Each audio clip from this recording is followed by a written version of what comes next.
लग्नाचे दागिने म्हणजे श्रीमंत पेशवाई दागिने, नाशिकचे सुप्रसिद्ध सराफ मयूर अलंकार सराफ।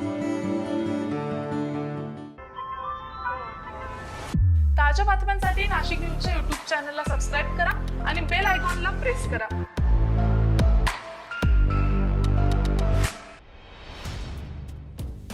मुकणी धरणावरील पालिकेच्या पंपिंग स्टेशनचा वीज पुरवठा दुरुस्तीच्या कामासाठी बंद राहणार असल्यानं उद्या शनिवारी 28 डिसेंबर रोजी सकाळी 9 ते सायंकाळी 5 वाजेदरम्यान मुकणे धरण थेट पाईपलाईनद्वारे सिडको, पाथर्डी, इंदिरानगर, वडाळा रोड तसेच नाशिक पूर्व भागातील काही भागात उद्या शनिवारी पाणी पुरवठा बंद राहणार आहे। रविवारी कमी दाबानं पाणी पुरवठा होणार असल्याचं पालिकेच्या पाणी पुरवठा विभागाकडून सांगण्यात आलं।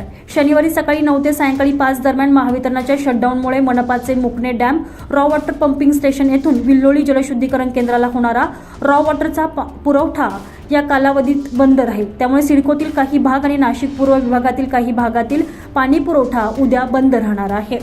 नवीन नाशिकमधील प्रभाग क्रमांक 22चा काही भाग, प्रभाग क्रमांक 24चा काही भाग, त्याचबरोबर प्रभाग क्रमांक 25, प्रभाग क्रमांक 26, प्रभाग क्रमांक 27, प्रभाग क्रमांक 28, 29 आणि 31 मधील काही भागातील पाणी पुरवठा बंद असेल। प्रभाग क्रमांक 22 मधील वडनेर गेट पंपिंग पर्यंत आणि रेंच रोड या परिसरात पाणी पुरवठा होणार नाही।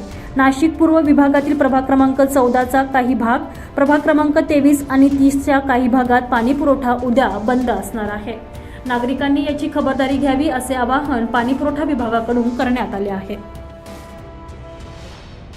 Bureau report, Nashik news, Nashik.